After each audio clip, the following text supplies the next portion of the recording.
Good morning. Good morning. Welcome. It is a good day in Colorado. Will all those in the chamber and the gallery please rise for this morning's prayer?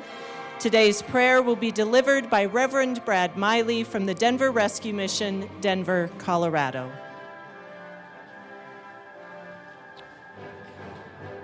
Let's pray.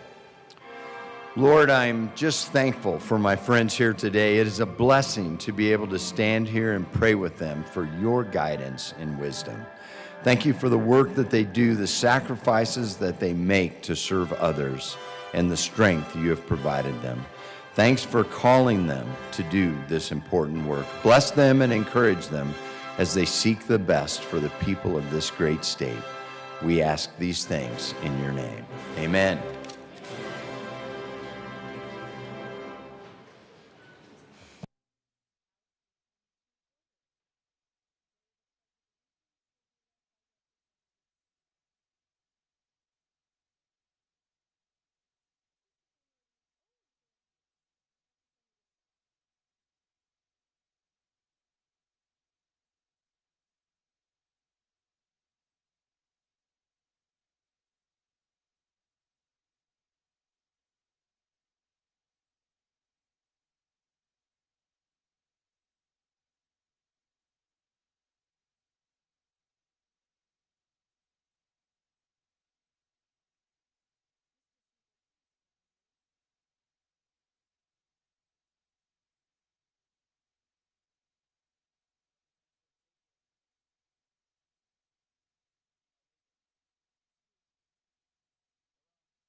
Space Day.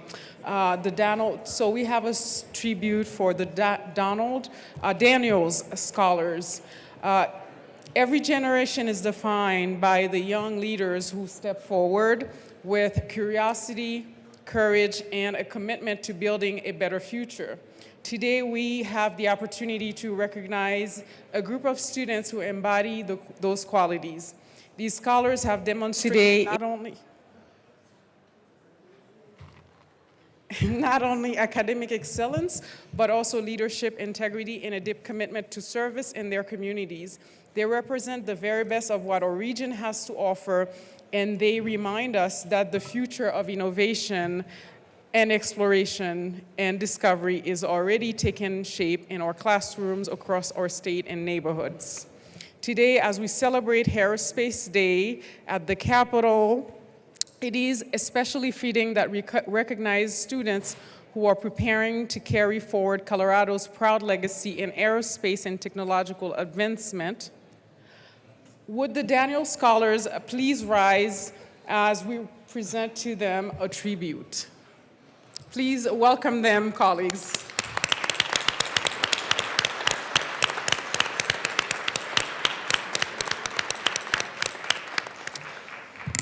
Thank you. These exceptional students represent Colorado and neighboring states, including Utah, Mexico, and Wyoming, have distinguished themselves through their leaderships, strength of character, and commitment to their communities. Their decisions to pursue careers in Colorado's aerospace industries reflect both their ambition and the strength of our state's innovation and economy. As Colorado continues to lead the nation in aerospace technology and exploration, these scholars represent the next generation of leaders who will help shape our future. The House proudly honors the Daniel Fund Scholars and celebrate their achievement, their potential, and their commitment to building a stronger future for Colorado in the region. So thank you all for being here today and for all the work that you do on behalf of the state of Colorado and also on behalf of your neighbors. Thank you, Madam Speaker. Mr. Minority Leader. Thank you, Madam Speaker. So I don't know if everyone knows this, but Colorado is the #1 per capita in the nation for aerospace employment concentration. We have over 55,000 Coloradans who are directly employed in aerospace, with aerospace sector supporting over 240,000 jobs across the state of Colorado. There will be a breakfast at 9 a.m. if you got it in time, and lunch at 12 p.m. in the West Foyer on the first floor. Also, there will be a legislative reception at the Denver Art Museum in the Grand Stern Pavilion located at 100 West 14th Avenue, just across the street, beginning at 3 p.m. And there'll be an industry panel talking about Colorado's role in the upcoming NASA Artemis II mission to the moon. So if you have time, please make sure you're there and show support for the aerospace community. Thank you. Thank you. Thank you. Representative Woodrow and Camacho. Representative Camacho. Colleagues, I would like to take a moment of personal privilege. So approved. Today, Representative Woodrow and are here to honor a truly great constituent of House District 6, Ann Farrell, who tragically passed away last month from neuroendocrine carcinoid cancer, which she bravely battled for 16 years. Ann was a model citizen, spending her career as a social worker, assisting thousands of displaced workers, at-risk youth, and refugees with career development. She was devoted to her family, and upon retirement in 2004, she relocated to Denver with her beloved late husband, John, who was also an outstanding citizen and member of our community, to spend time with him and care for four of her grandchildren. Ann cared deeply about our community, inspiring her involvement in politics. At Middlebury College, she was known for her involvement in the Young Democrats on campus and skills as an organizer. Over the next several decades, she contributed to take an active role in community politics. Following her move to Denver, she became involved with the Denver Democratic Party as a volunteer. Her work with the Denver Dems was recognized in 2011 and 2025 when she was awarded the Selma Locke Volunteer of the Year Award and the Frank Sullivan Lifetime Achievement Award, respectively. She maintained her status as a leader in the community until the end of her life, even leading a presentation on voter registration just 12 days before her death. I had the honor to attend with her family her celebration of life, and I've met so many of her family members that I've heard about for years. And I think one of the things, the through line of that, is Ann was so committed to our democracy and our community. One thing I often hear Ann say is, have a plan to vote, be knowledgeable about what you're voting for, and make sure you get to the polls on time. And that is, I think, what we can hope for all of our citizens across Colorado and across our Denver community. So Ann was a remarkable woman whose dedication to helping others make her a model citizen. Her passing is a difficult loss, not just for my district, but for Colorado as a whole. It was a privilege to know Ann, and I hope we can all take a moment to thank her for her service to our broader Colorado community. Representative Woodrow. Thank you, Madam Speaker. It is an honor to serve with you. It is an honor to serve with you. Colleagues, as the former representative of House District 6, I had the distinct honor and privilege of working closely with Ann Farrell, our former chair. She was a stalwart Democrat, a brilliant and charming woman, and a total fighter, waging her battle against cancer for over 16 years, which was about 15 more than the doctors first gave her. She and her husband, John, were fixtures in the party, standing for truth, justice, and kindness. Thank you all for your time. They will be dearly missed.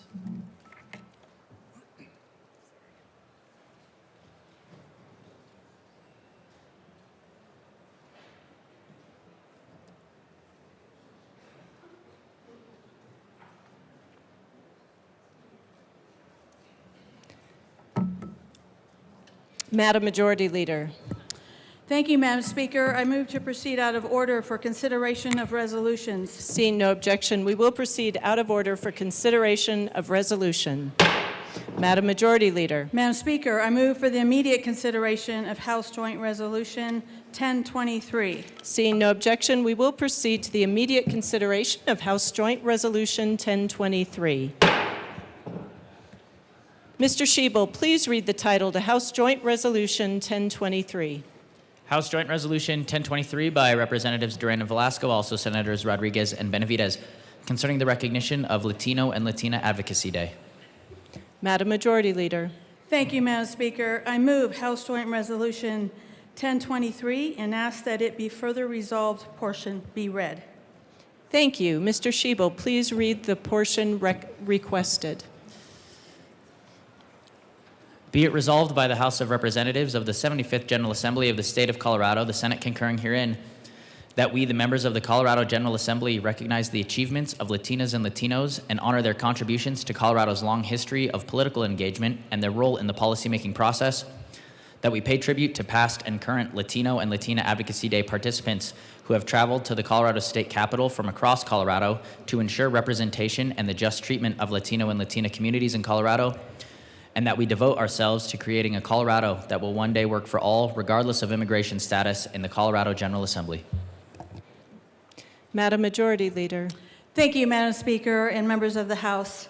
Today, I'm proud to stand with Representative Velasco to recognize Latino Advocacy Day and celebrate the thousands of Latinos and Latinas across Colorado who strengthen our community every single day.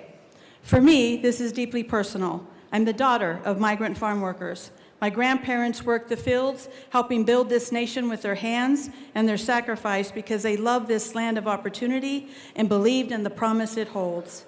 My mother carried that same belief with her into the fields each day, working under the hot sun, and when the workday ended, she stood up for dignity and justice. Early in her life, she marched alongside Dolores Huerta and Cesar Chavez, standing with farm workers who believe that people who feed this nation deserve respect, fairness, and a voice. Those stories are not just history to me. They are the voices of my ancestors that I carry with me every day when I walk onto this House floor. I know my story isn't unique. It's the story of thousands of Latino families across Colorado and across this nation. Families who came here with dreams, who worked hard, and who sacrificed so the next generation could stand taller. Today, we honor the pioneers who paved the way for many of us to stand here today.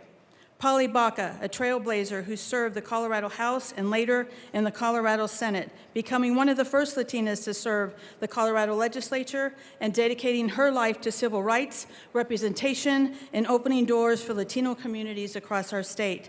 Joe Garcia, who served as Colorado's Lieutenant Governor and Executive Director of the Colorado Department of Higher Education, dedicating his career to opening doors for opportunity for students and families across our state. And Ruben Valdez, the first Latino Speaker of the House, whose leadership helped open the doors of public service for generations who followed. We also recognize leaders who may not have held elected office, but those whose courage shaped our communities. Leaders like Rodolfo Corky Gonzalez, whose voice helped ignite the Chicano movement here in Colorado and inspire generations to believe that voices matter. We also recognize Latino leaders across Colorado who stepped forward to serve their communities in public office. Leaders like Clarence Morondo and Larry Trujillo Pueblo, who served in the Colorado House, and Clarice Navarro, who served Southern Colorado in both the House and Senate. Because of leaders like them, doors that were once closed are now open. And because of their courage and sacrifice, I have the honor of standing before you today as the first Latina to represent House District 23. That's not just a milestone for me. It's a reflection of the generations who came before us, who believed that one day their children, their grandchildren, would have a seat at the table where decisions are made. My mother worked in the fields, believing deeply in the promise of this nation, and today her daughter stands on the floor of the Colorado House, believing in that same promise. Thank you. Representative Velasco. Thank you so much, Madam Speaker. Members, today we're going to have a lot of community members here, and I hope that y'all can make them feel welcome. You know, it's for someone that's representing a community in the Western Slope that is about 3 hours away from Denver, it's hard to make it here. You know, it's hard to come and advocate for the things that we care about. So in my experience, you know, as a language access professional, as a firefighter, as a public information officer, and also as a service worker. You know, I worked in the hotel industry, and I know that sometimes we feel like we're doing everything right, and it's still really hard to make ends meet. And I think that experience is universal. And the things that we are advocating for are safety for all, making sure that people have water at their workplace and shade, that they're getting paid for the hours that they work, and that we have access to cleaner and clean water for us and our kids.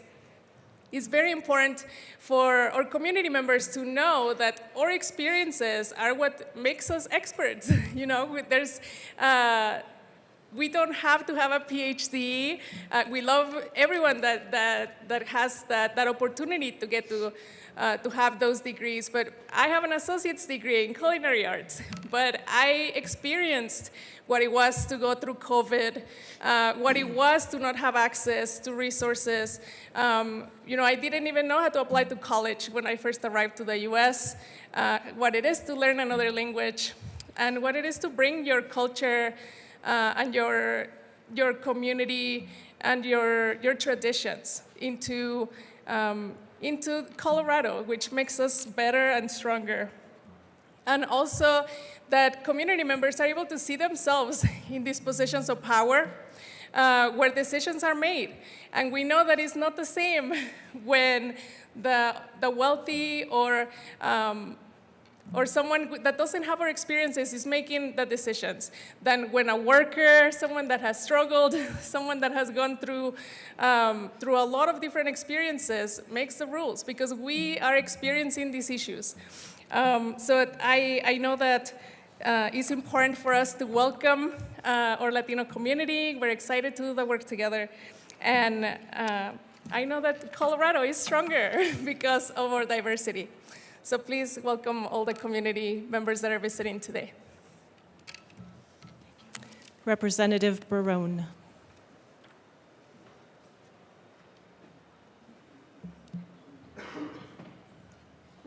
Thank you, Madam Speaker. Members, I want to come up here and just specify for my caucus, myself,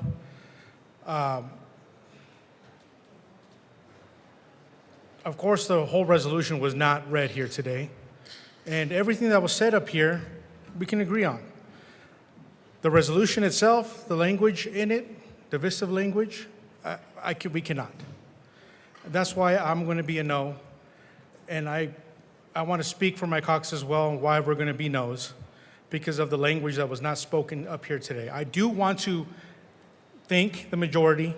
Last week, they came forward with us to give the language to us and worked with us. Unfortunately, we could not reach a agreement. That's very unfortunate, but I do want to thank the majority for doing so. But this language is not going to be something that we can support, unfortunately. It doesn't mean that we don't care about legal immigration. It doesn't mean that at all. We have plenty of legal immigrants in our families on our side, me included. We just cannot support the kind of language that's in this resolution. And it's very easily found online. So if people at home want to go ahead and look it up, it is very easy to find, and you can understand why we cannot support it. Thank you. Seeing no further discussion, the motion before us is the adoption of House Joint Resolution 1023. Mr. Schiebel, please open the machine and members proceed to vote.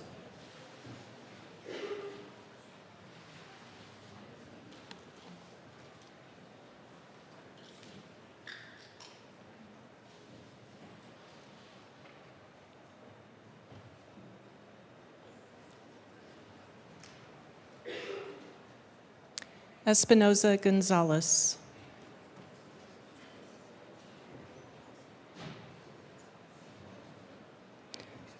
Representative Gonzalez is excused. Please close the machine. With 43 aye, 18 no, and 4 excused, House Joint Resolution 1023 is adopted. Co-sponsors.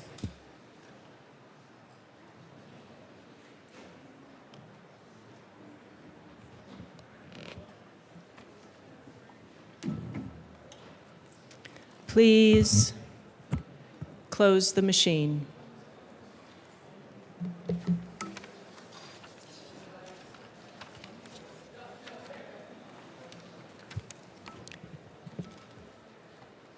Members, we are moving forward to third reading.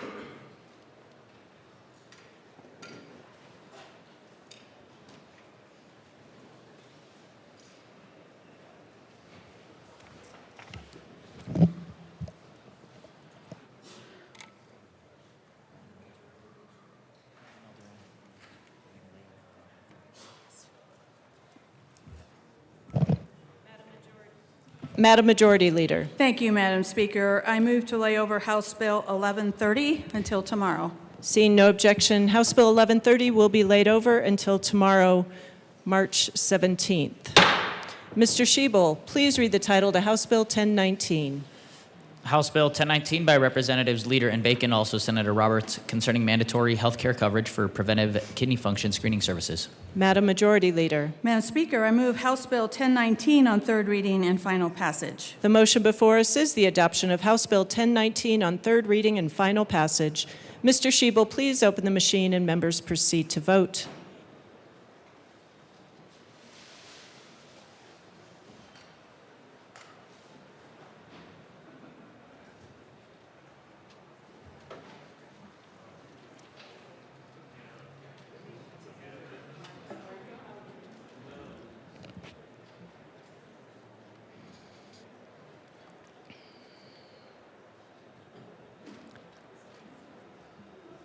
Representative Velasco.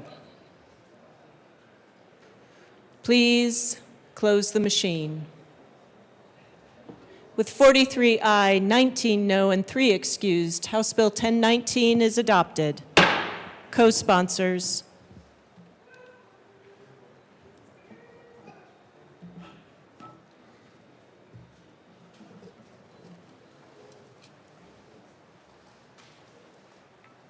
Please close the machine. Mr. Schiebel, please read the title to House Bill 1280. House Bill 1280 by Representatives Leader and Hamrick, also Senators Judah and Mullica, concerning the continuation of the regulation of hemodialysis treatment by the Department of Public Health and Environment and in connection therewith implementing the recommendation contained in the 2025 Sunset Report by the Department of Regulatory Agencies. Madam Majority Leader. Madam Speaker, I move House Bill 1280 on third reading and final passage. The motion before us is the adoption of House Bill 1280 on third reading and final passage.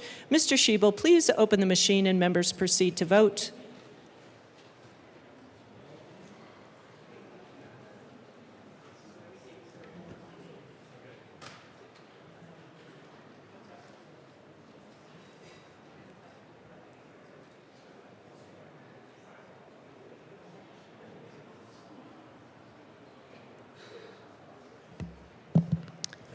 Luck Sirota. Please close the machine. With 45 ayes, 17 no, and 3 excused, House Bill 1280 is adopted. Co-sponsors.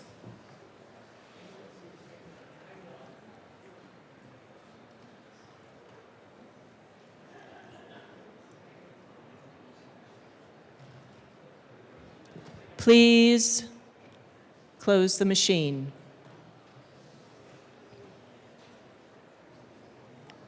Mr. Schiebel, please read the title to House Bill 1268. House Bill 1268 by Representatives McCormick and Smith, also Senator Lindstedt, concerning measures to advance renewable energy projects on previously disturbed lands through the designation of renewable energy reinvestment areas. Madam Majority Leader. Madam Speaker, I move House Bill 1268 on third reading and final passage. The motion before us is the adoption of House Bill 1268 on third reading, final passage. Mr. Schiebel, please open the machine and members proceed to vote.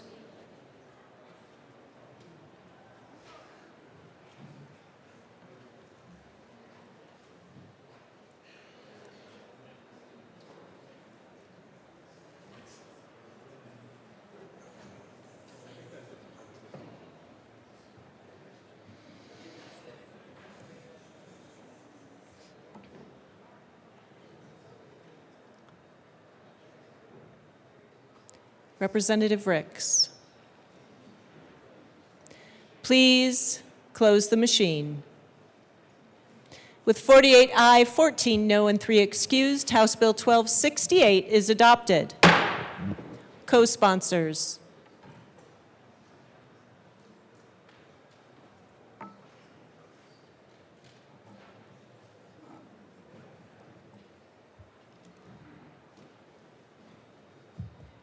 Please close the machine. Mr. Schiebel, please read the title to House Bill 1139. House Bill 1139 by Representatives Joseph and Leader, also Senator Cutter, concerning the use of artificial intelligence in healthcare. Madam Majority Leader. Madam Speaker, I move House Bill 1139 on third reading and final passage. The motion before us is the adoption of House Bill 1139 on third reading, final passage. Mr. Schiebel, please open the machine and members proceed to vote.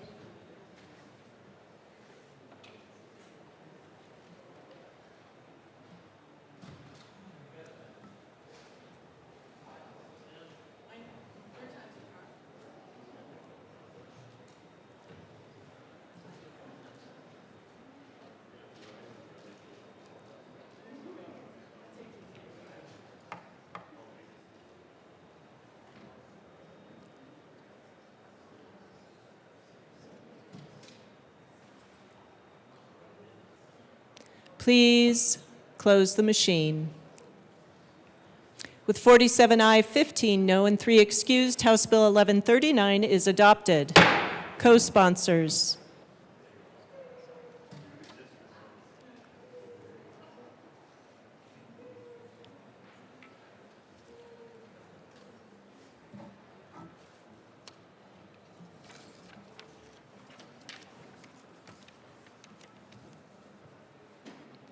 Please close the machine.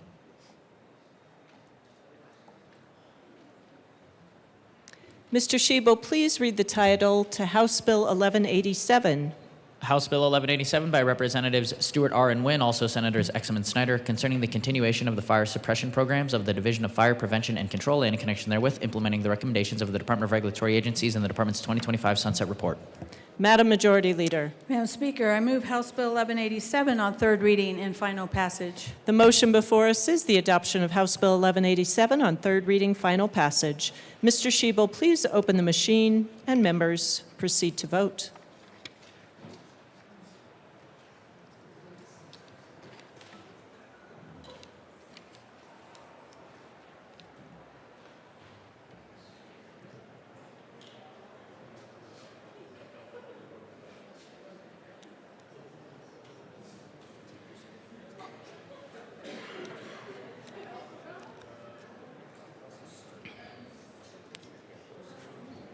Flanell, Garcia, Sander, Winter.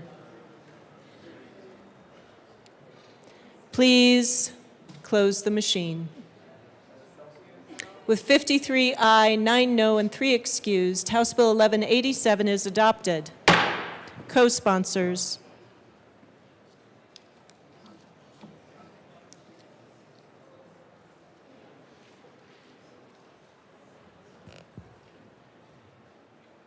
Please close the machine.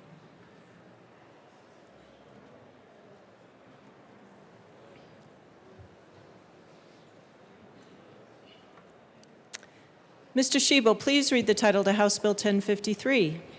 House Bill 1053 by Representative Morrow, also Senators Pelton B. and Wallace, concerning the administration of duties related to the ownership of a vehicle and in connection therewith making an appropriation. Madam Majority Leader. Madam Speaker, I move House Bill 1053 on third reading and final passage. The motion before us is the adoption of House Bill 1053 on third reading, final passage. Mr. Shebel, please open the machine, and members proceed to vote.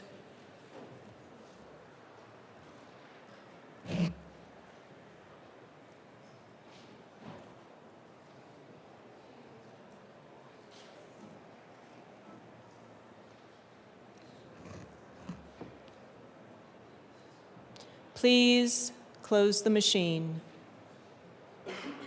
With 62 ayes, 0 no, and 3 excused, House Bill 1053 is adopted. Co-sponsors.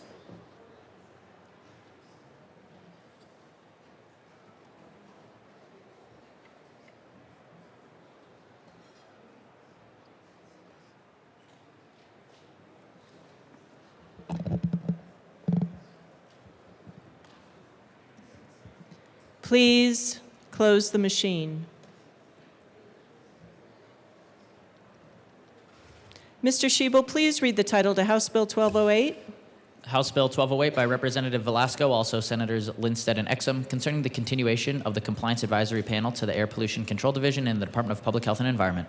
Madam Majority Leader. Madam Speaker, I move House Bill 1208 on third reading and final passage. The motion before us is the adoption of House Bill 1208 on third reading and final passage. Mr. Shebel, please open the machine, and members proceed to vote.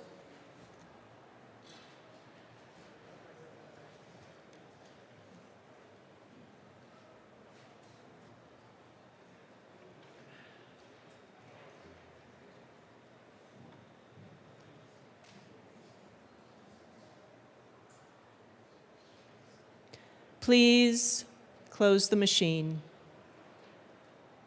With 43 aye, 19 no, and 3 excused, House Bill 1208 is adopted. Co-sponsors.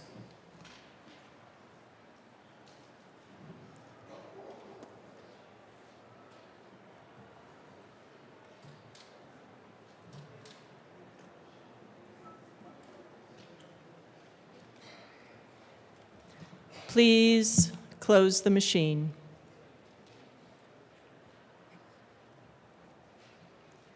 Mr. Shebel, please read the title to House Bill 1297. House Bill 1297 by Representatives Carter and Luck, also Senators Rich and Exum, concerning using uniform language to reference misdemeanor traffic offenses. Madam Majority Leader. Madam Speaker, I move House Bill 1297 on third reading and final passage. The motion before us is the adoption of House Bill 1297 on third reading and final passage. Mr. Shebel, please open the machine, and members proceed to vote.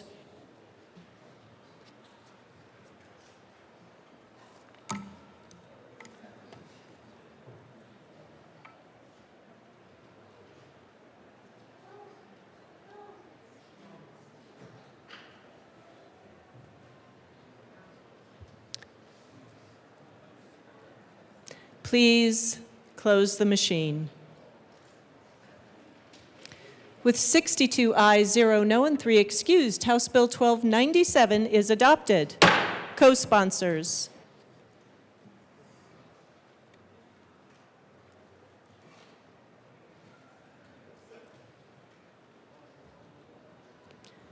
Please close the machine.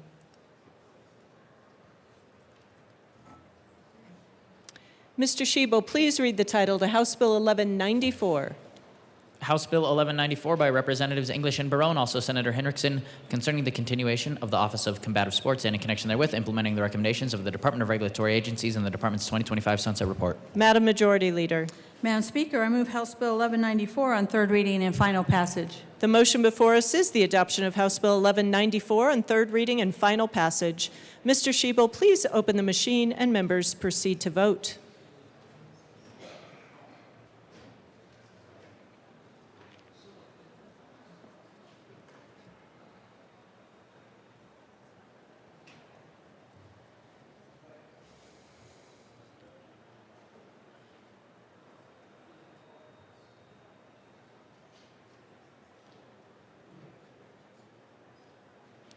Please close the machine. With 51 aye, 11 no, and 3 excused, House Bill 1194 is adopted. Co-sponsors.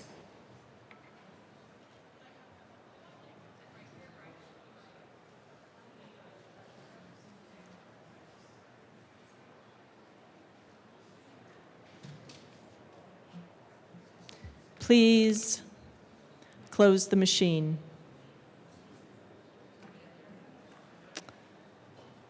Mr. Shebel, please read the title to House Bill 1303. House Bill 1303 by Representatives Bradley and Carter, also Senators Ball and Catlin, concerning technical changes to energy and carbon management statutes. Madam Majority Leader. Madam Speaker, I move House Bill 1303 on third reading and final passage. The motion before us is the adoption of House Bill 1303 on third reading and final passage. Mr. Shebel, please open the machine and members proceed to vote.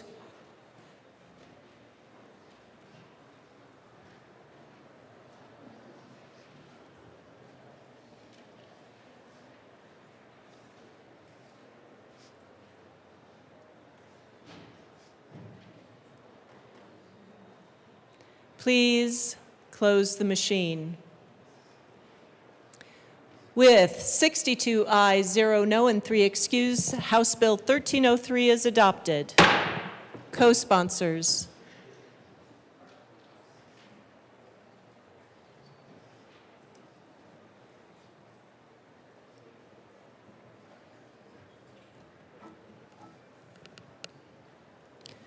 Please close the machine.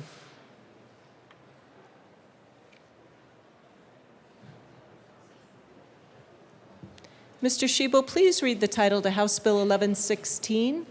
House Bill 1116 by Representatives Ryden and Gonzalez, also Senator Ball, concerning processes related to individuals with behavioral health disorders. Madam Majority Leader. Madam Speaker, I move House Bill 1116 on third reading and final passage. The motion before us is the adoption of House Bill 1116 on third reading and final passage. Mr. Shebel, please open the machine and members proceed to vote.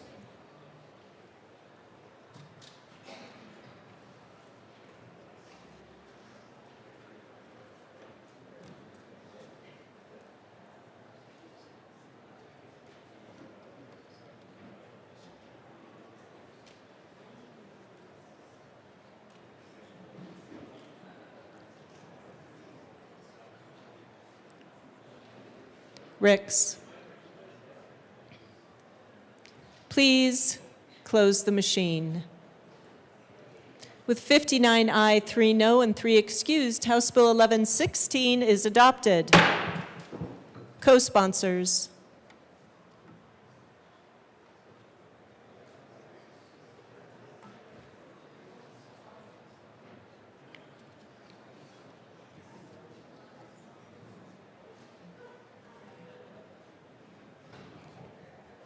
Please close the machine.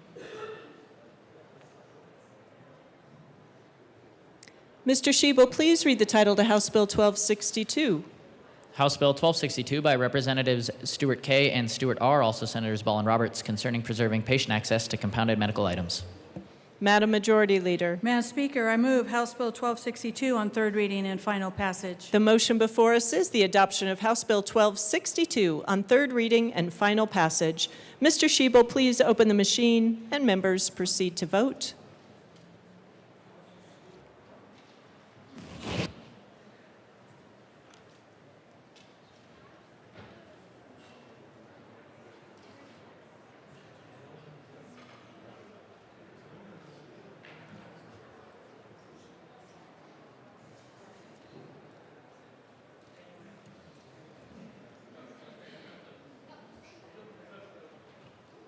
Please close the machine. With 61 aye, 1 no, and 3 excused, House Bill 1262 is adopted. Co-sponsors.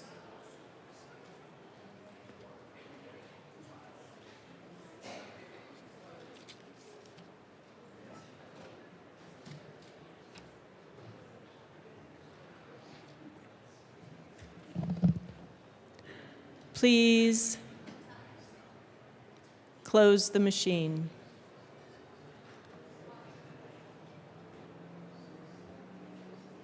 Mr. Shebel, please read the title to Senate Bill 11. Senate Bill 11 by Senators Frizzell and Roberts, also Representatives Basenecker and Caldwell, concerning search warrant requirements for operators of certain electronic platforms.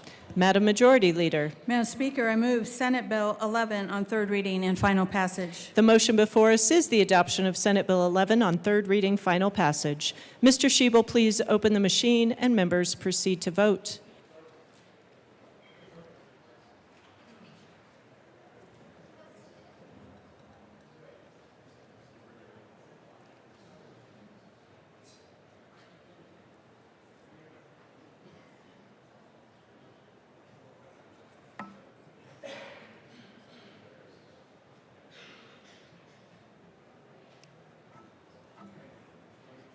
Bacon, Brooks, Brown, and Luck.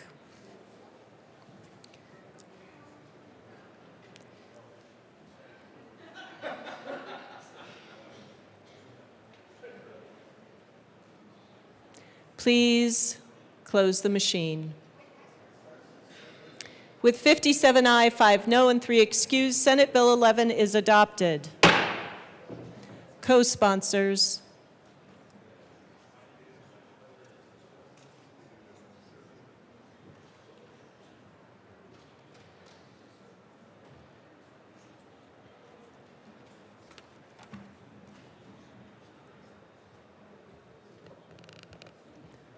Please close the machine.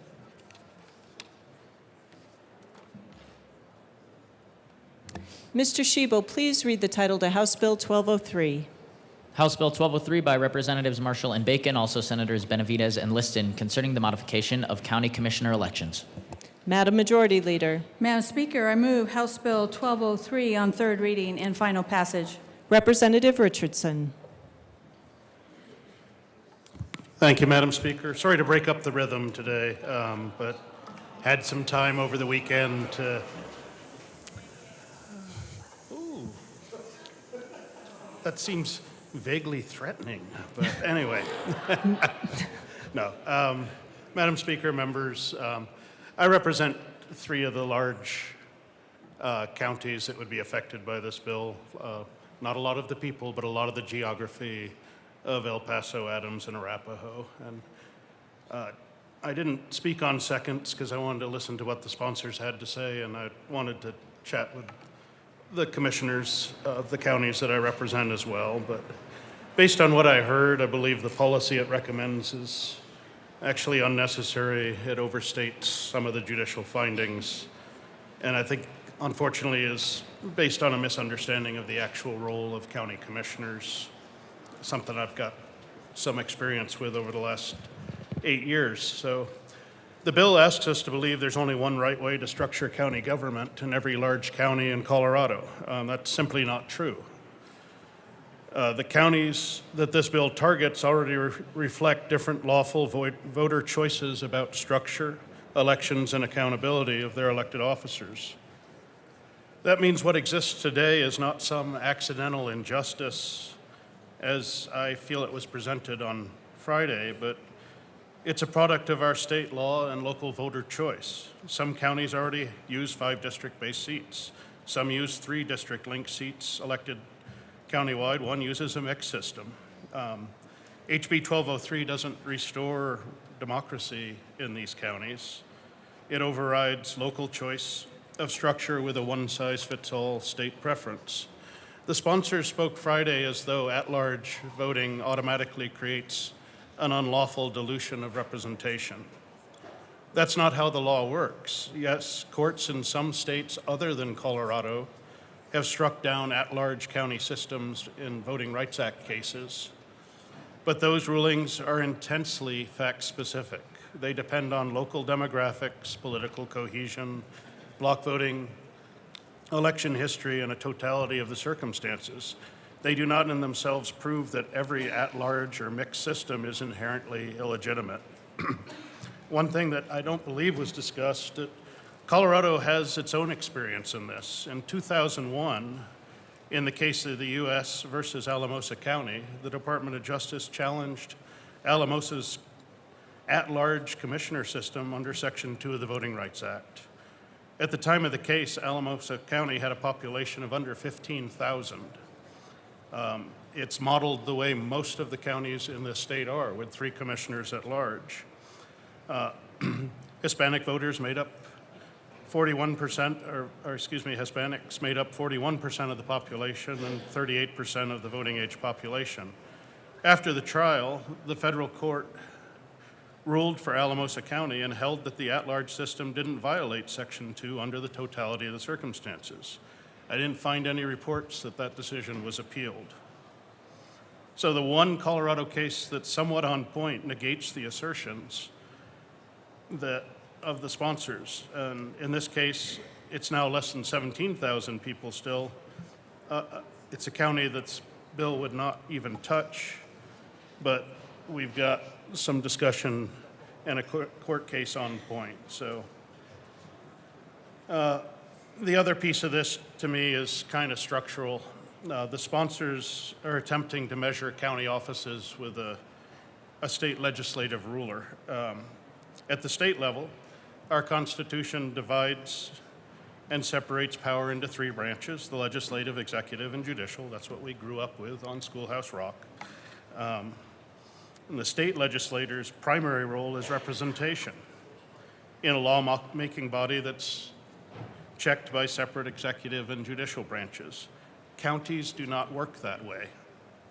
In Colorado, the Board of County Commissioners is the county's primary policy-making body, and it's responsible for administrative and budgetary functions. And the Colorado Supreme Court has described county commissioners as officers with executive, legislative, and quasi-judicial responsibilities. That matters because a county commissioner is not just a district advocate. A commissioner helps govern the entire county as an integral part of the board. It is that combined board that actually makes policy, approves budgets, oversees administration, and sits in quasi-judicial functions. So countywide accountability for countywide responsibilities, it is not a defect, it's entirely rational. I believe this bill ignores local choice. It overstates judicial findings on dilution, and it misunderstands the office it seeks to redesign. And for those reasons, I will be a no vote and urge others to join me. Thank you. Representative Garcia Sander. Thank you, Madam Speaker. I too didn't speak on second because I wanted to make sure that I checked with my counties and really understood this. So I'm speaking on behalf of my constituents for House District 65. This bill does not recognize home rule, and home rule counties need to be exempted from this. The argument that Weld is exempted is not the point. Home rule counties need to be exempted. Also, the state constitution grants us the right to organize via home rule. That charter then allows counties to organize the government as voters see fit.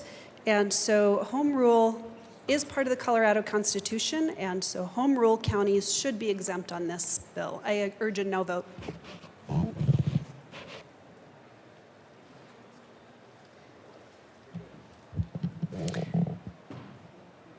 Seeing no further Representative Marshall. Thank you, Madam Speaker. It's an honor to serve with you. It is an honor to serve with you. Yes, it's quite surprising to have no one speak on second reading, but then take the opportunity on third, so a rebuttal probably is in order. And I make this plea mainly to our colleagues on the other side of the aisle. This is a basic civil rights bill. That's why my colleague is here beside me on it. And there used to be a proud history of civil rights support on the other side of the aisle. In fact, when the '64 Civil Rights Act was put together, it was William McCulloch, the Republican from Ohio, a small town Republican, who wrote the bill. Burke Marshall went to them from the DOJ and gave him carte blanche authority to do it. It was the Republican Party that had a far greater percentage of their members vote for the Civil Rights Bill, with Everett Dickerson from Illinois, the minority leader, making sure they were doing the right thing, and said, the time has come. We had a colleague who said, this bill is saying there's only one way to structure a county. That's not what this bill says. We say there's one way to wrongly structure a county.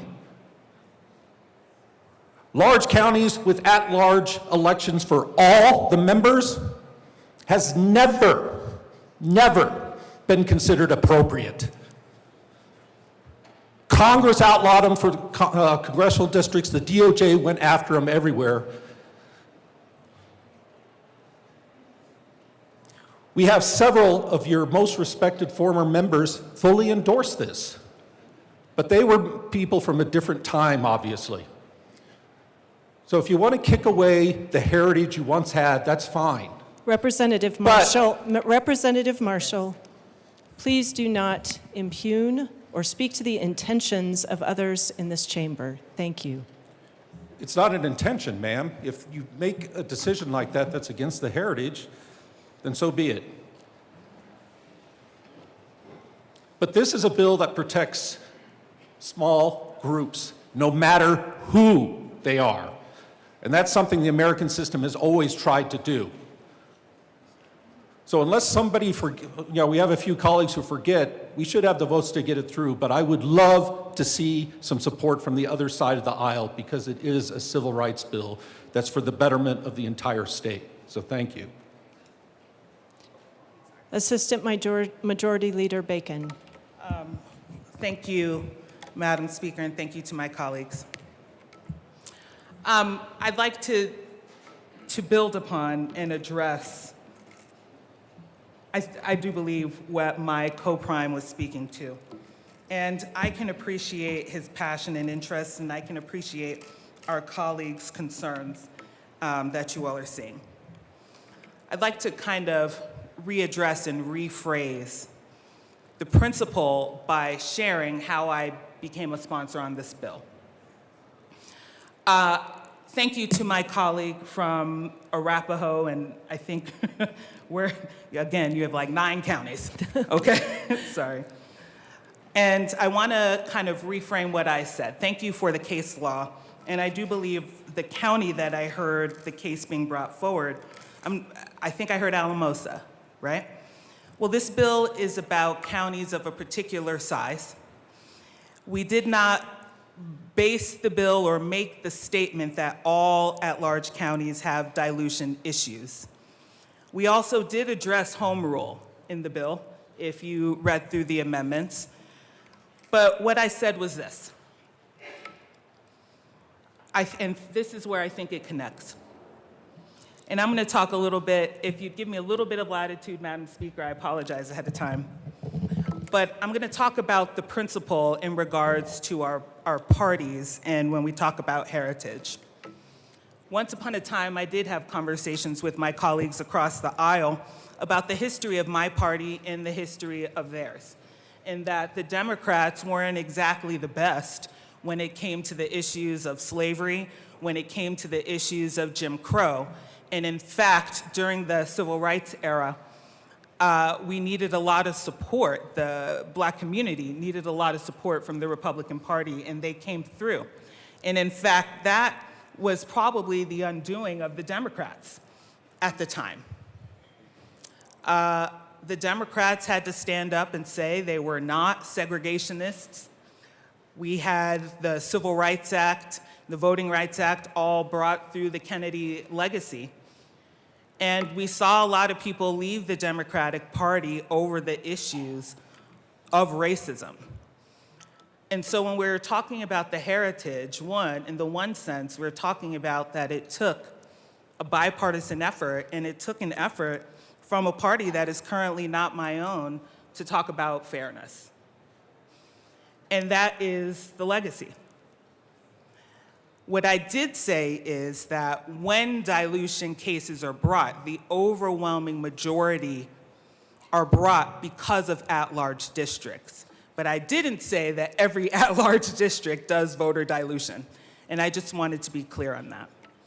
Given also the size of the counties that we're talking about, and again, members, it is counties over 70,000 people. And that's not all of them, that's like 7 of them.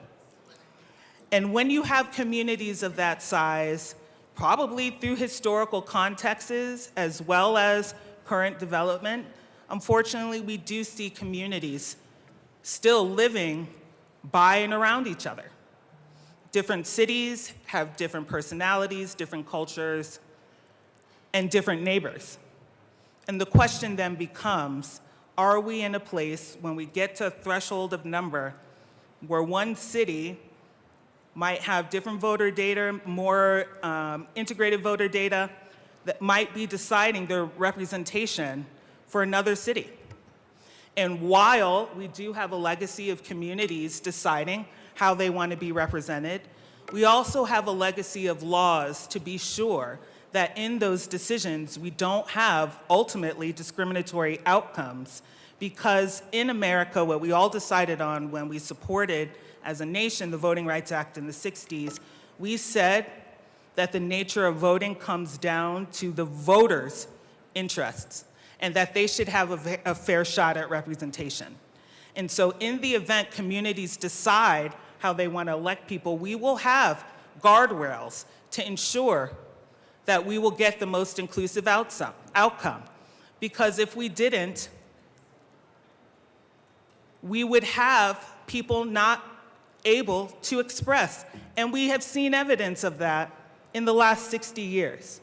And so while communities have decided and made everything from making boundaries to figuring out how they can raise their voice, that has always been balanced by fairness. Some communities have chosen, unfortunately, to be harmful, and some communities didn't know that their choices were harmful, but we have a tool to question that and to be sure that every voter has a fair shot at choosing who they would like to represent them. And so while I can appreciate that communities can decide,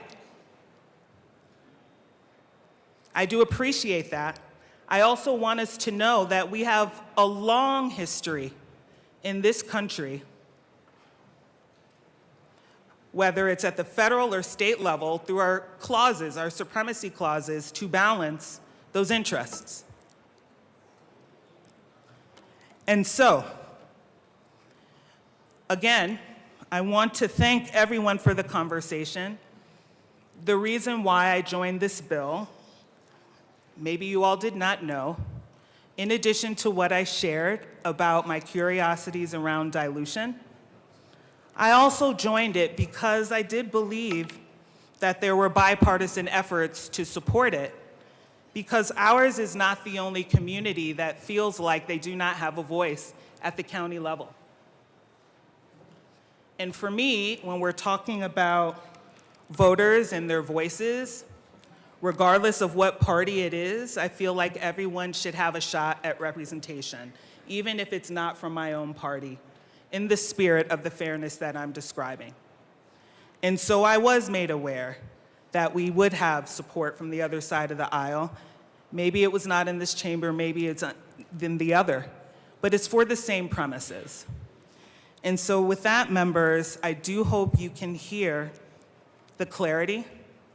I do hope you can hear the questions that we asked about representation and the problem in which we are trying to solve, in which we are allowed to solve as a state, dealing with our own political subdivisions within the boundaries of home rule.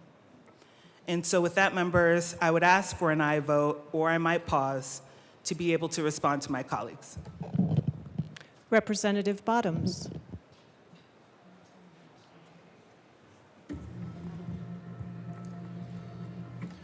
Thank you, Speaker. I had already decided I wasn't going to speak on this, and I have been back and forth. I am a no vote today, but this was securely established for me when the author of the bill got up and said some of the things he said.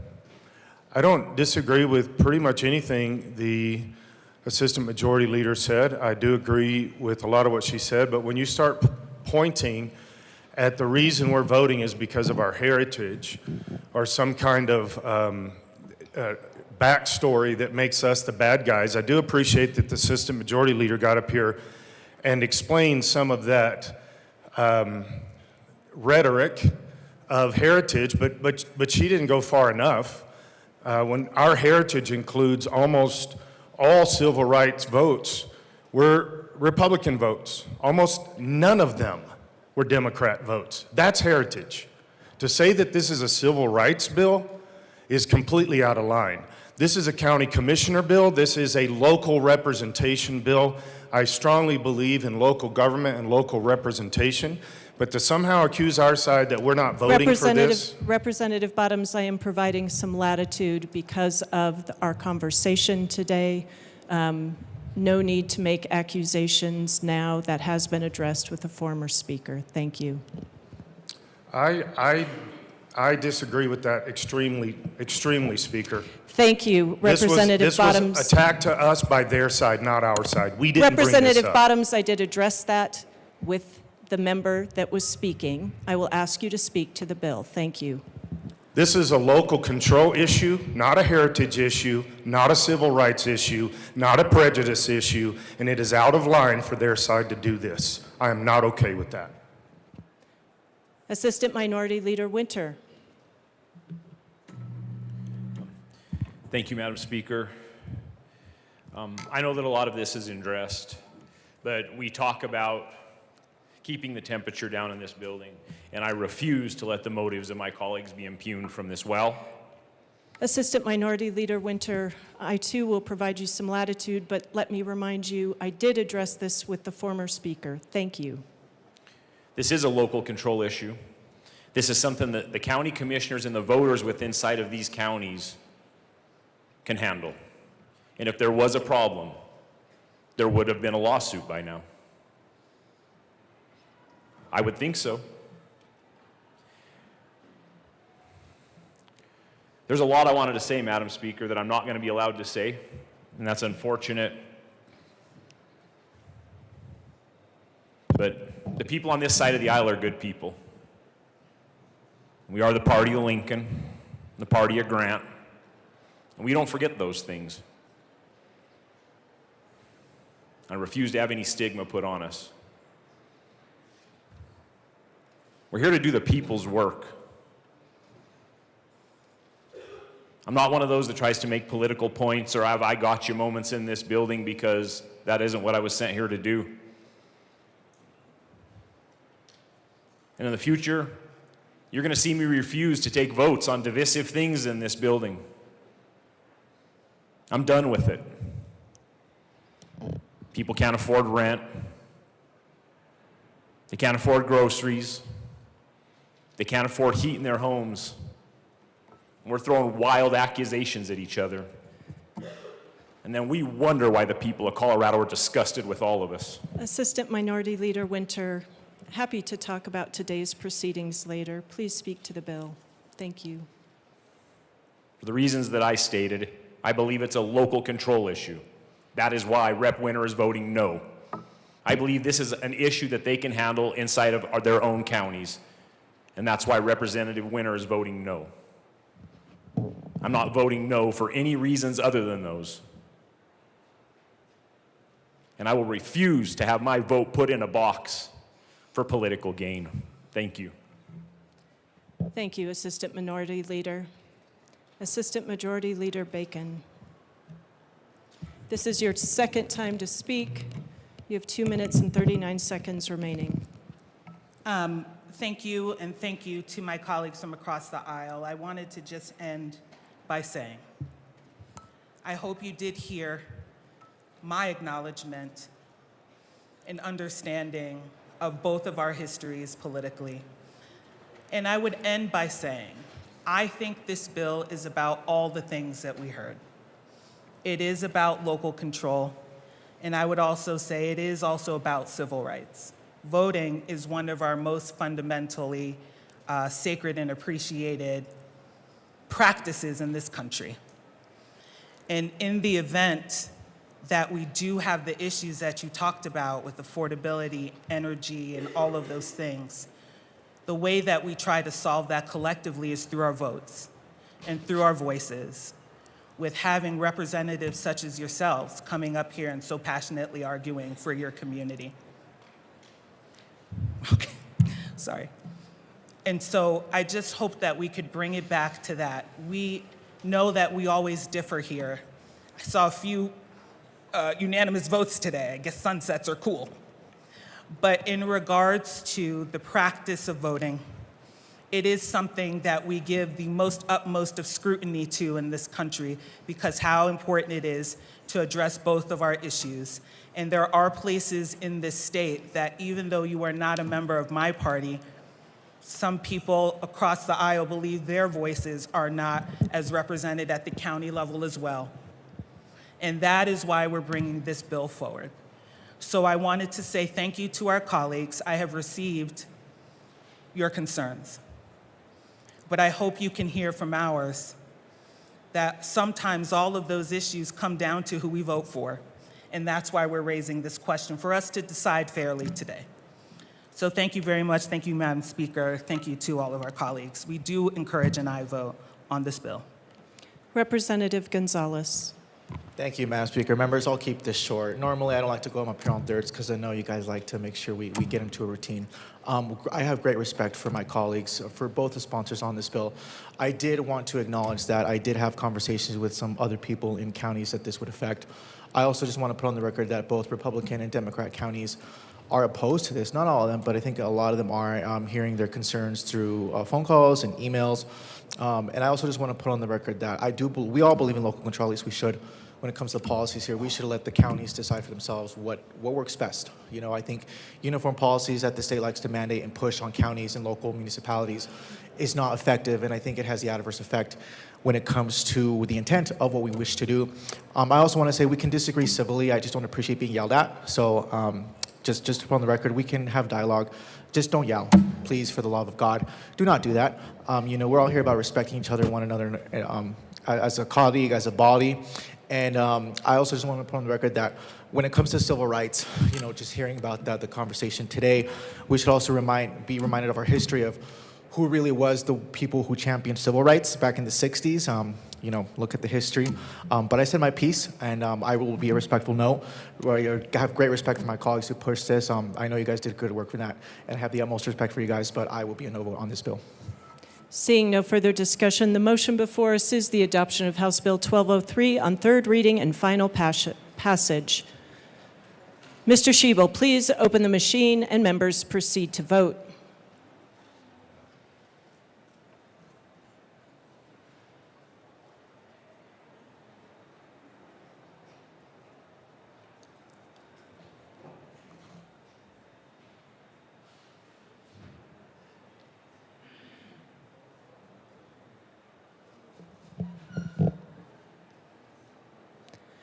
Please close the machine. With 35 aye, 27 no, and 3 excused, House Bill 1203 is adopted. Co-sponsors.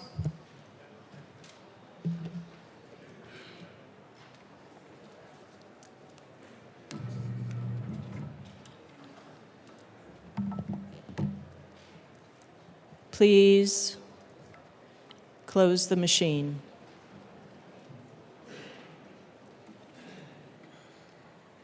Mr. Schiebel, please read the title to House Bill 1207. House Bill 1207 by Representatives Jackson and Bacon, also Senators Kipp and Danielson, concerning employer accountability through disclosure of demographic workforce data. Madam Majority Leader. Madam Speaker, I move House Bill 1207 on third reading and final passage. The motion before us is the adoption of House Bill 1207 on third reading, final passage. Mr. Schiebel, please open the machine and members proceed to vote.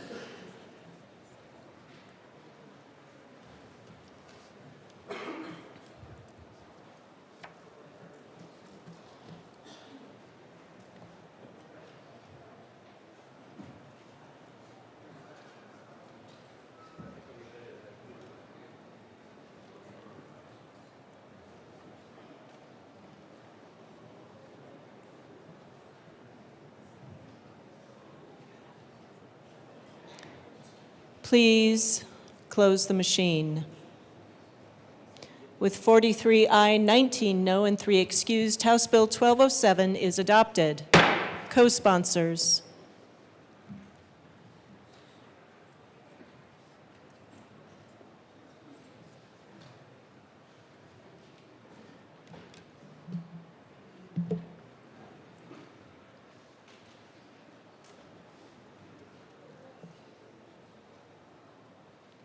Please close the machine.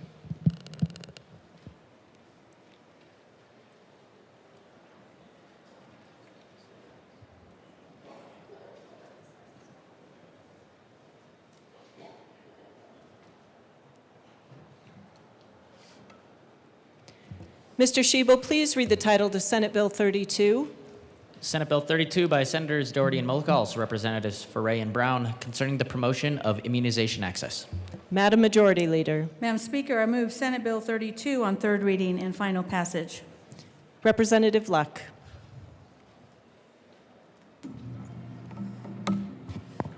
Thank you, Madam Speaker. Happy Monday, everyone. So on Friday, we had a very lengthy conversation about different aspects of this bill. We talked about parental rights. We talked about compelled speech. We talked about an adult immunization act being created and what that could signify for the future, et cetera, et cetera, et cetera. We also talked about liability, and I think it's important to just have a conversation again on the mic about that piece. If I'm understanding correctly, the federal level, what has occurred is that there are recommendations made by the CDC ACIP program.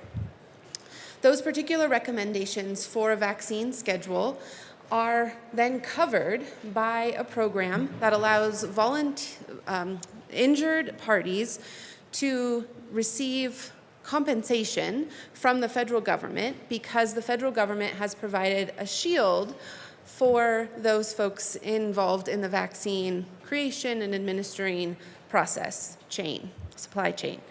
Now, if I understand correctly the history of this, and I'm sure that the medical freedom folks will correct me once I get back to my seat if I've misstated this, but my understanding is that in the 1980s, President Reagan worked in conjunction with Congress and the medical field because there was this desire to see vaccines advanced for health and safety purposes, but there was a fear that companies would not engage in research and development if they were likely to be sued or if there was harm done, that they would not necessarily continue down the course of making these vaccines. And so the federal government said, we think it's so important to have these vaccines, we are going to provide some liability to incentivize additional production of them. And that liability will be protective of the companies that make these things and the people who provide them. But we also know that there is a possibility for harm done to people who receive vaccines. And so in order to be fair to that side of the equation, we will provide taxpayer-funded compensation to those folks. Colorado has been covered by that, but if this bill were to pass, the dynamics shift because the federal government's recommendations have narrowed significantly. I think it's gone from something like 70 down to 5 covered vaccines under the federal program. And if this bill passes and the State Board of Health expands that list of vaccination recommended vaccinations beyond what the federal government does, then there will be particular vaccines that are not covered by the federal government in terms of compensating the injured parties. And so then the question is, where does that compensation come from for those injured parties who maybe have gotten the other 65 and had injury? They can no longer go to the feds. And under this bill, there is a limit of liability as well. Now, it's interesting because strictly speaking, as we discussed on Friday, this bill only covers negligence. The bill only allows for negligence. It says, sorry, I've lost my spot, but basically it says that they are immune from liability unless negligence can be proved. Now, I ran an amendment to try to make sure that this body is not suggesting that negligence is the only realm. That this body is not saying if you intentionally do something to a vaccine that causes harm, that those people who intentionally act that way can't be sued. Now, I was told that there are judges who would see negligence as the base and then from there look at all of the things higher like recklessness and intentionality, but that's not strictly speaking what this bill covers. And so I'm concerned. I'm concerned on two fronts. I'm concerned that through this mechanism, through this bill, we are setting up a situation where people who are harmed, who previously could be compensated by the federal government, will no longer be able to be compensated. And I'm also concerned that we are only going to be covering those actions that are negligent, nothing that is higher than that. And I think that puts us in a bind with respect to the people who are taking the recommendations of our State Board of Health, who may find themselves injured and then without any sort of ability to be compensated for that injury. I know this is a Senate bill, so there's no possibility for this to have conversations in the other chamber, but I do hope that this issue will factor into your vote today. I would ask for a no vote.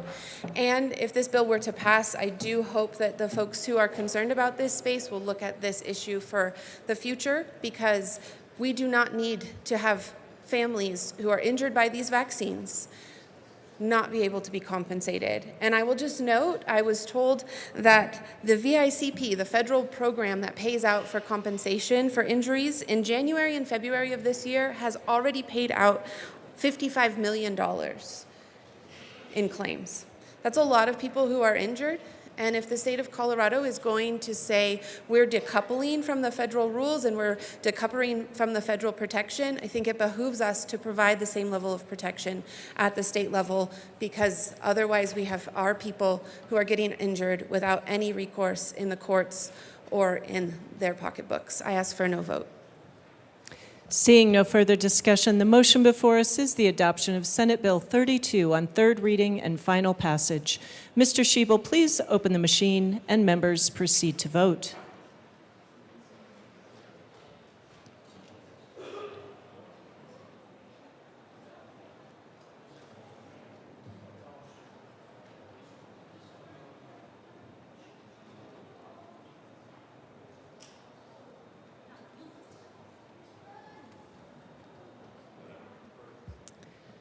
Carter.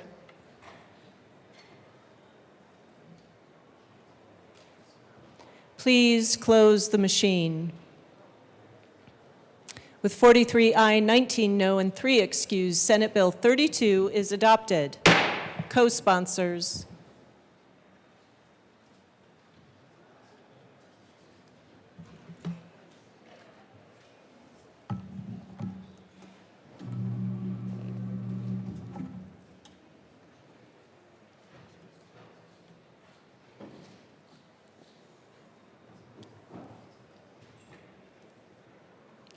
please close the machine?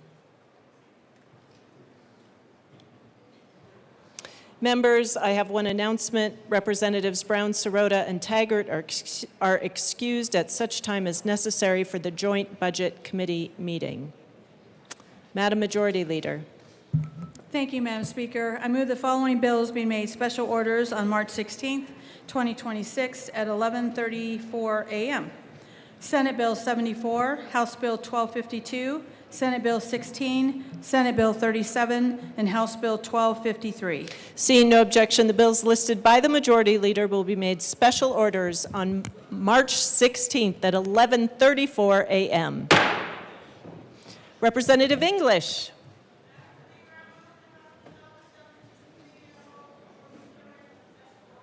Members, you've heard the motion. Seeing no objection, Representative English will take the chair.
The committee will come to order. With your unanimous consent, the bills will be read by title unless there's a request for reading a bill at length. Committee reports are printed and in your bill folders. Floor amendments will be shown on the screen on iLegislate and in today's folder on your box account. Bills will be laid over upon motion of the Majority Leader. The court rule is relaxed. Mr. Sheba, please read the title of Senate Bill 2674. Senate Bill 74 by Senators Carson and Snyder, also Representative Camacho, concerning clarification of the penalty for claiming an excessive amount in a public construction performance bond dispute. Representative Camacho. Madam Chair, I move Senate Bill 74 and the committee report. To the committee report. Thank you, Madam Chair. In committee, we added 4 amendments to essentially mirror the bond requirements or the limitations for filing an excessive bond, both in the Mechanics Lien statute and the Public Works Act statute. And we ask for an aye vote. Is there any further discussion on the committee report? Seeing none, the question before us is the adoption of the committee report. All those in the judiciary report, all those in favor say aye. Aye. All those opposed, no. The committee report is adopted. Representative Camacho, to the bill. Thank you, Madam Chair. Senate Bill 74 is a straightforward bill that clarifies an important inconsistency in Colorado's construction law. Under current Colorado law, we treat intentionally excessive bond claims for public construction projects differently than excessive claims for private construction projects. Contractors working on private construction projects can file a mechanics lien if they are not paid for work performed. If a court finds that a contractor knowingly files a lien for more than what they are actually owed, the law is clear. They lose their lien rights and are likely to be responsible for the defendant's costs and attorney's fees. Public construction projects work a little differently under current law. Because public property cannot be subject to a lien, contractors instead file what is called a verified statement of claim against a payment bond that is required for the project. However, the statute governing public construction claims is less clear about the consequences when someone knowingly files a claim for an excessive amount. Senate Bill 74 does 4 important things. It aligns public construction bond claim penalties with existing private mechanical lien penalties, clarifies that intentionally claiming more than what is owed results in the claimant forfeiting statutory recovery rights, establishes consistency and fairness across the area of Colorado construction law, discourages inflated or abusive payment claims. Those who intentionally try to take advantage of the system not only drain valuable state resources at the cost of taxpayers, but hurt claimants who come forward with legitimate claims. Moreover, illegitimate claims place undue pressure on the court system, delaying legitimate claims and preventing contractors from receiving the money they need to support their families and businesses. Importantly, this bill does not affect legitimate payment disputes. Contractors and subcontractors will continue to have the full ability to assert claims in good faith to protect their right from payment. The bill only addresses situations where someone knowingly claims more than they are owed without a reasonable basis. By aligning the rules for public and private construction projects, Senate Bill 74 promotes consistency in the law and discourages abusive or inflated claims while preserving protections that contractors rely on. At its core, this bill says one thing. If you are a working person in Colorado, whether you're working on a private construction project or a public construction project, you should not be in fear of asserting your claim or your rights because the law would be different depending on where you are working. This is a fundamental fairness bill, and we ask for an aye vote. Representative Nguyen. Thank you, Madam Chair. It is an honor to serve with you. It's an honor to serve with you. I joined as a co-prime sponsor of this bill because I believe that this brings a leveling playing field. As a former member of Broomfield City Council, I understand that local governments and public construction requires elements of building, and this bill allows for transparency. So, good bill, vote yes. Thank you. Is there any further discussion on Senate Bill 74? Seeing none, the question before us is the adoption of Senate Bill 74. All those in favor say aye. All those opposed, no. The ayes have it. Senate Bill 74 is adopted. Mr. Sheba, please read the title of House Bill 1252. House Bill 1252 by Representative Bradfield concerning updates to state entities responsible for responding to emergency situations. Representative Morrow. Thank you, Madam Chair. I move House Bill 26-1252 and the committee report. To the committee report. Thank you, Madam Chair. This is a relatively simple bill and went through committee very easily, and I ask for an aye vote. Is there Representative Luck to the committee report? No?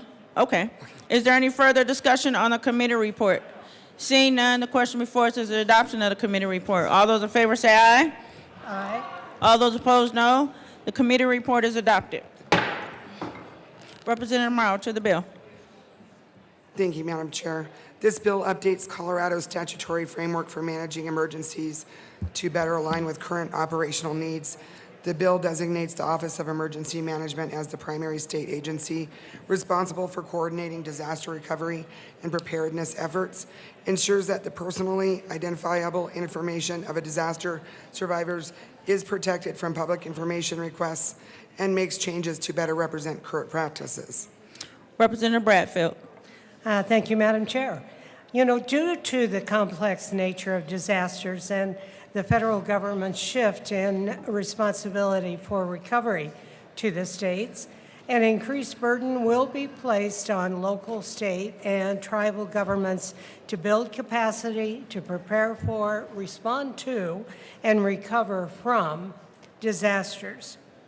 Under current statute, there is no primary state agency designated to lead recovery and planning, which could add unnecessary complexity and confusion both during and after a disaster as recovery efforts begin. Current law does not explicitly address confidentiality protections for the PII of disaster survivors who register in the disaster survival portal from public information requests. And without these protections, disaster survivors may be vulnerable to identity theft and fraud and hesitant to seek assistance. Representative Morrow. Thank you, Madam Chair. This will designate OEM as the lead agency responsible for coordinating state agencies and providing whole government support for disaster recovery while preserving existing departmental authority for administering specific recovery programs. It will clarify confidentiality protections, and it will update the statute to reflect current operational needs and best practices. Representative Bradfield. Thank you. This bill ensures that Colorado can effectively prepare for, respond to, and recover from disasters. It also supports disaster survivors by protecting their personal information from public disclosure, giving them one less thing to worry about as they begin the disaster recovery process. We do ask for your aye vote. Thank you. Representative Luck.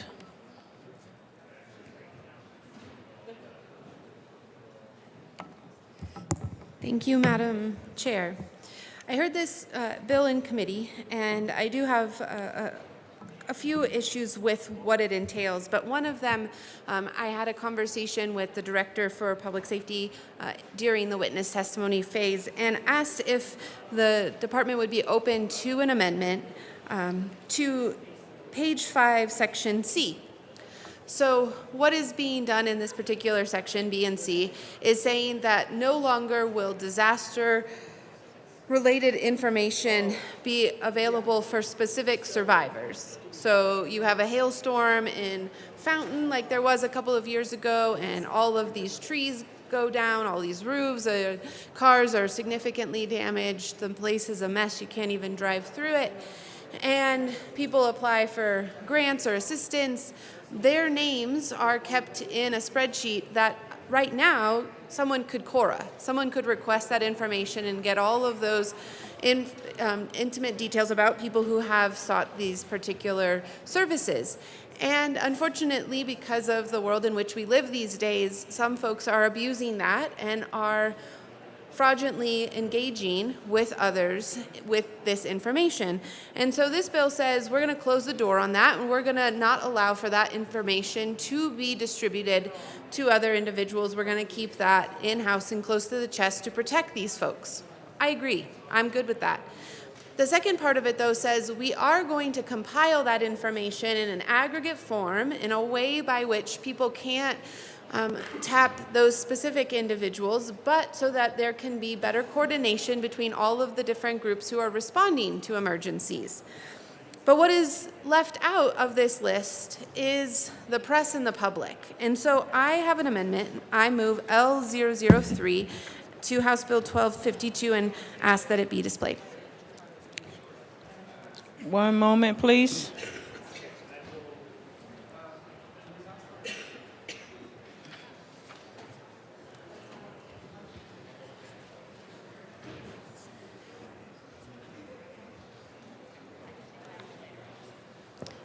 The amendment has been displayed. Representative Luck to the amendment. Thank you, Madam Chair. This amendment reads that the Office of Emergency Management may share aggregated disaster recovery data, including portal data, mapping data, program performance metrics, and federal disaster program data with the press and with the public. You all know how important it is when there is some sort of disaster that the public and the press be kept regularly updated of what is happening, and then after to be able to get access to that information to do a look back, to hold government accountable, right? You have the fourth branch of government, so to speak, in the press, and so they need to be able to access information that tells them generally how we did in terms of responding to a particular, situation. And so all this does is enable that information to be shared, again, in aggregate form so that nobody is at risk, and it gives the department it's not a shall, it's a may. So it gives them discretion as to when they would share. Maybe there are instances when that is not appropriate or the timing is not yet right, etc. But in any case, I think it is important that we give this information out for the general public to see, either via the press or directly. And so I ask for an aye vote. Representative Morrow? Thank you, Madam Chair. I do believe we're fine with this amendment, so we request an aye vote. What did you said an aye vote? Okay. Members, the question before us is the adoption of Amendment L03. All those in favor say aye. Aye. All those opposed, no. Amendment L003 has been adopted. Is there any further discussion on the bill? Seeing none, the question before us is the adoption of House Bill 1252. All those in favor say aye. Aye. All those opposed, no. House Bill 1252 is adopted. Mr. Sheba, please read the title of Senate Bill 16. Senate Bill 16 by Senators Cutter and Wallace, also Representatives Smith and Lukens, concerning prohibiting the discharge of pre-production plastic materials. Representative Lukens. Thank you, Madam Chair. I move Senate Bill 16 and the Energy and Environment Report. To the committee report. One moment. Thank you, Madam Chair. In the Energy and Environment Committee report, it states that we brought 3 amendments in the E&E Committee. One was to remove the term facility and replace it with persons. One was in regards to labeling the term wastewater treatment to align with existing state law. And the other amendment was in regards to eliminating the criminal penalty section. We ask for your yes vote on the Energy and Environment Committee report. Is there any further discussion on a committee report? Seeing none, the question before us is the adoption of the committee report. All those in favor say aye. Aye. All those opposed, no. The committee report is adopted. To the bill, Representative Smith. Thank you, Madam Chair. As a former aquatic scientist, I am happy to bring forward SB 26-016 with my esteemed colleague. Plastic pellets are small, lentil-sized pieces of plastic that are used in plastic manufacturing. They're the feedstock that is melted down into other plastic products, from packaging and containers to computers and other electronics. Because they are so small and lightweight, they can be spilled at almost every step of plastic production at raw plastic manufacturing facilities, from trains and other transport vehicles, and at the facilities that use them to make other products. They are difficult to see by the naked eye once they are spilled because they mix with the dirt and so forth. Every plastic pellet that has entered our environment is likely present in some form. Plastic can take anywhere between 100 to thousands of years to break down. Why do we need this bill? Because microplastics are polluting our environment and our bodies. They have been found in some of the most remote places on Earth, including the 2 poles. In Colorado, 16 waterways were tested in 2023, and 100% of them were found to be polluted with microplastics. Among those waterways include the Arkansas River, Cherry Creek, and the South Platte. These pellets are about the size of fish eggs, can look like food to fish. As they break down into smaller and smaller sizes, they can be ingested by zooplankton. Fish and zooplankton guts can become full of plastics, and they can starve to death because they lack the nutrition they need to survive. The spillover effect is a negative effect on food chains and can cause fisheries to crash. Microplastics have also been found in the human body, including the heart and the brain, with evidence to suggest they are harming our health. For this reason, we need House Bill 26-016. This bill prohibits companies and transporters from discharging these pellets on land or water, and furthermore, it prohibits the CDPHE from even issuing a discharge permit. And I ask for an aye vote. Is there any further discussion on Senate Bill 16? Representative Garcia Sanders. Thank you, Madam Chair. I have a question for the bill sponsors. I am just curious, we have an apple orchard and we use potting soil when we plant trees, and also I know many of us love flowers in pots, and we use potting soil that has some of these little pellets in them, and I'm guessing that there's some plastic composition to those. Perlite is also part of potting soil that's in lots of commercially sold potting mixes, and it's put in there to retain moisture. Some of those, again, I believe it's plastic composition. They absorb the water, hold the water, and then it's a slow release process so that you're not having to put so much water on over and over again. It retains the moisture in the soil. So I'm just curious, does this bill prohibit the use of perlite or those little water retention bubbles in potting soil? Representative Smith. Thank you for the question, and I am not certain what the chemical composition of perlite is. I would have to look it up since you just brought this up.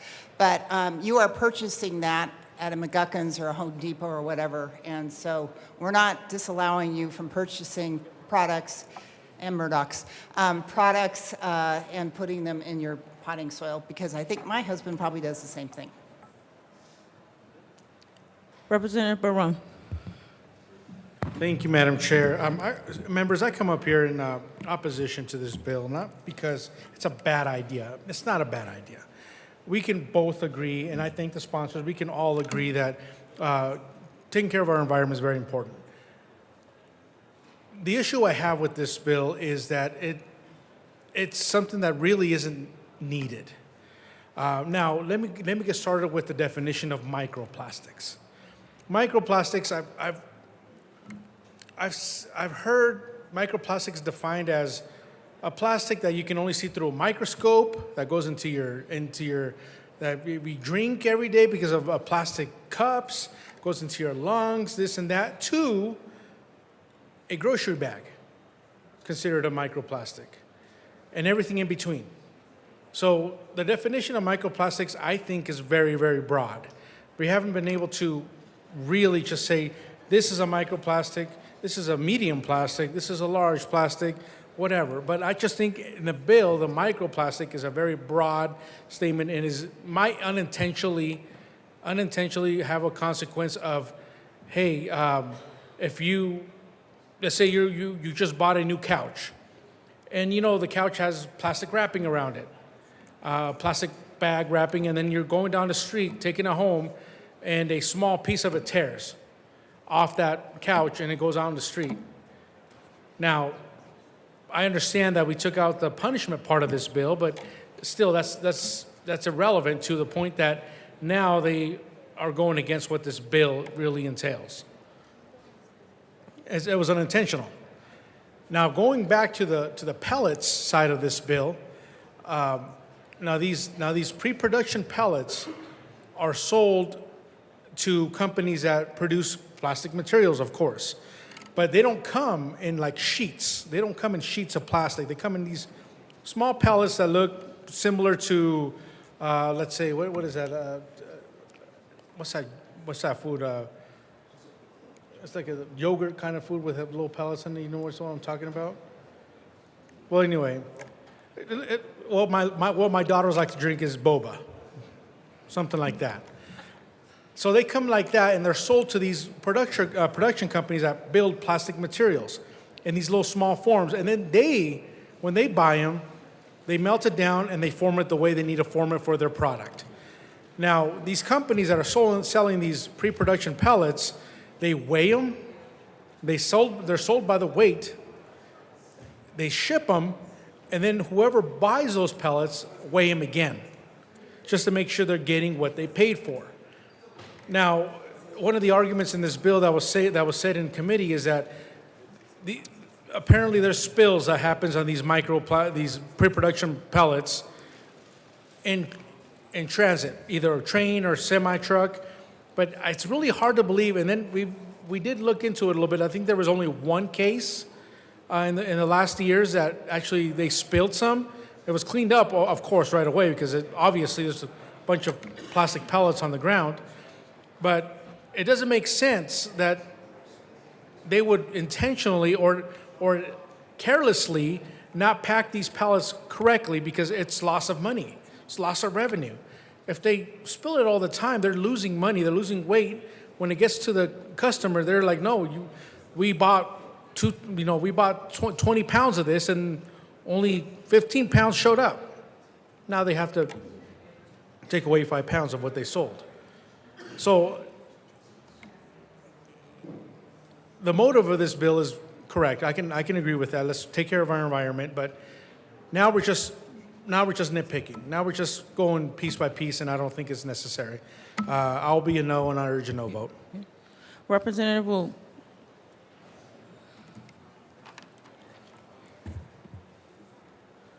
Thank you, Madam Chair. And since we talked about the definition, the previous speaker, I am going to move L13 to Senate Bill 16 and ask that it be displayed. One moment. Thank you.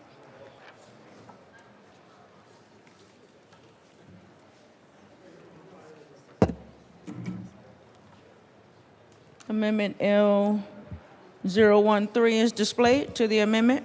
Representative Wu. Thank you. So what this amendment will do is narrow the definition to visible and 1 millimeter to match detection limits, avoiding enforcement hurdles from unreliable tech and missing standards. It will target eye-discernible resin pellets aligning with permits, banning visible discharges for easier compliance, and eliminate zero discharge uncertainty, averting penalties under 25-8-609 and safeguarding businesses. And it will remove obstacles for recyclers expanding in Colorado, promoting sustainable growth. And I urge a yes vote. Representative Lukens. Thank you, Madam Chair, and thank you to my colleague for bringing this amendment. We are going to ask for a very respectful no vote at this time. Discharging of any pellets of any size is currently illegal under the CWA, unpermitted discharge of a pollutant, and it will remain illegal for each individual facility unless that facility receives explicit authorization from a state agency or from the EPA to discharge some amount of plastics, which has never happened, and we do not believe that this amendment is necessary at this time, so we respectfully ask for a no vote. Members, the question before us is the adoption of Amendment L013. All those in favor say aye. Aye. All those opposed, no. No. Amendment L013 is lost. Is there any further discussion on Senate Bill? Representative Slaw. Thank you, Madam Chair. I am opposed to this bill as well. I asked questions and I've done some homework on this, and as best as I can tell, which I think is pretty good because I've looked pretty deeply in this, there's no historical or anecdotal evidence that this has ever been a problem in Colorado. Where I recognize that obviously this would be a problem if you lived next to a large river where there was a lot of this and you'd had a history of problems with this. That is not the case here. We already have regulations that deal with this. And this is not something that I think we have issues with here, and is not something that needs to be controlled in Colorado. Thank you. Is there any further discussion on Senate Bill 016? Seeing none, the question before us is the adoption of Senate Bill 016. All those in favor say aye. Aye. All those opposed, no. Senate Bill 016 is adopted. Mr. Sheba, please read the title of Senate Bill 037. Senate Bill 37 by Senators Rich and Roberts, also Representative Soper and Espinoza, concerning allowing local elected judicial officers to set weekend bonds.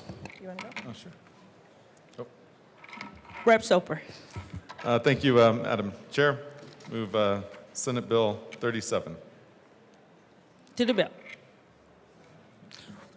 Representative Espinoza. Thank you, Madam Chair. It's a pleasure to serve with you. It's a pleasure to serve with you. I just want to let you know what this bill is. This bill came out of an issue that we discovered where we adopted a process of having bond hearing officers be able to assist the judicial system and ensure that people who are arrested over the weekend would have an eligibility for bonds. However, as a result of that process, one of the things that was left out was any evaluation of those bond hearing officers. And a couple of judicial districts came to their representatives and asked that we look at this problem and address it.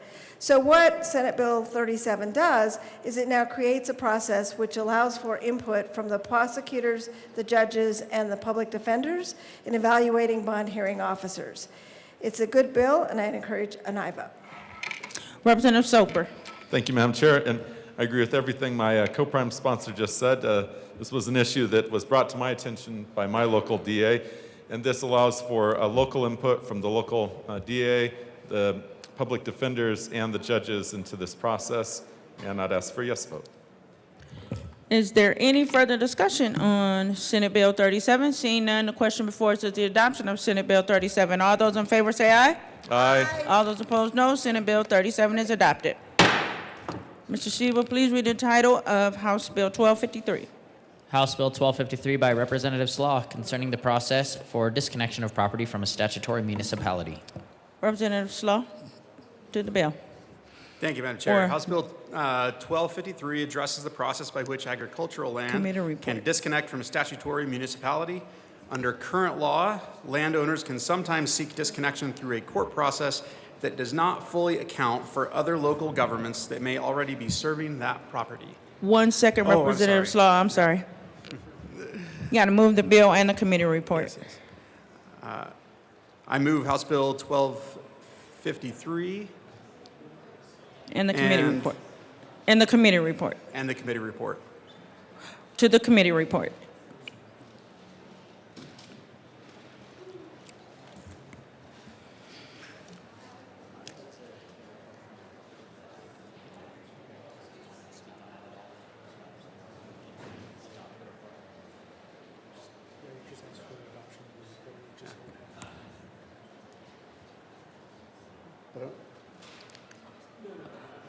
We will go into a very, very brief recess.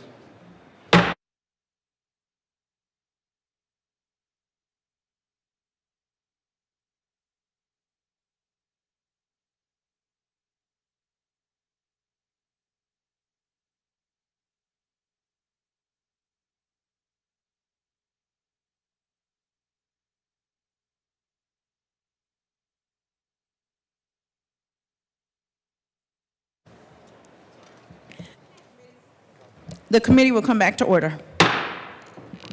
Representative Slaw. Thank you, Madam Chair. I move the committee report. Move the bill and then move the committee to the committee report.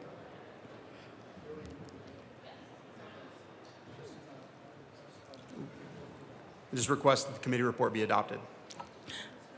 Members, the question before us is the adoption of the committee report. All those in favor say aye. All those opposed, no. The committee report is adopted. Representative Slaw, to the bill. Thank you, Madam Chair. Sorry about that. So the bill addresses a process by which agricultural land can disconnect from a statutory municipality. Under current law, landowners can sometimes seek disconnection through a court process that does not fully account for other local governments and that may already be serving that property. This bill clarifies that if a parcel lies within the boundaries of a special district or an urban renewal authority, the court-based disconnection process is not available. Instead, the request must go through the existing municipal ordinance process and include notice to all affected jurisdictions. In short, the bill promotes coordination between municipalities, counties, special districts, and urban renewal authorities, ensuring that decisions about disconnection consider impacts to services, infrastructure, and local fiscal stability. It's a practical local government clarity bill that improves communication and orderly growth. I respectfully ask for the support of House Bill 1253. Is there any further discussion on House Bill 1253? Seeing none, the question before us is the adoption of House Bill 1253. All those in favor say aye. Aye. All those opposed, no. House Bill 1253 is adopted. Madam Majority Leader. Thank you, Madam Chair. I move the committee rise and report. Members, you have heard the motion. Seeing no objection, the committee will rise and report.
The House will come back to order. Mr. Schiebel, please read the report of the Committee of the Whole. Madam Speaker, your Committee of the Whole begs leave to report as under consideration the following attached bills, being the second reading thereof, and makes the following recommendations thereon. House Bills 1252 is amended, 1253 is amended, passed on second reading, ordered, engrossed, and placed on the calendar for third reading, final passage. And Senate Bills 16 is amended, 37 and 74 is amended, passed on second reading, ordered, revised, and placed on the calendar for third reading and final passage. Representative English.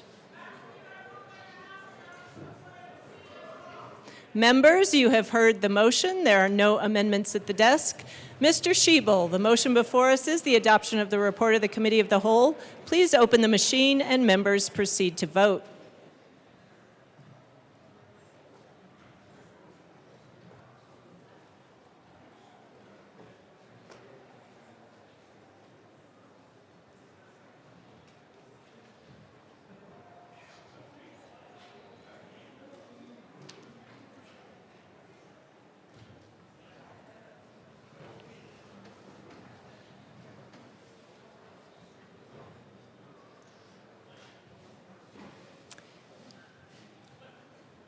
Hamrick, Leader, Wynn, Velasco, Woodrow.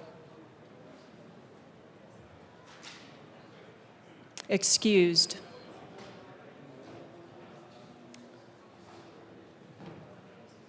All with a $1 fine.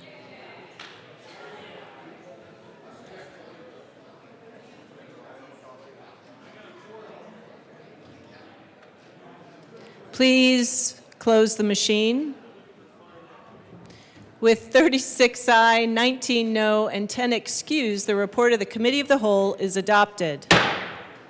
Announcements and introductions. Representative Gonzalez. Thank you, Madam Speaker. I request permission to be absent for tomorrow. I am going to get my wisdom teeth extracted, so happy St. Patrick's Day to you all, and I will miss you all. We're sorry, Representative Gonzalez. So approved. Madam Majority Leader. Thank you, Madam Speaker. I move to lay over the balance of the calendar till Tuesday, March 17th, 2026. Seeing no objection, the balance of the calendar will be laid over until tomorrow, March 17th. Madam Majority Leader. Madam Speaker, I move that the House stand in recess until later today. The House will stand in recess until later today.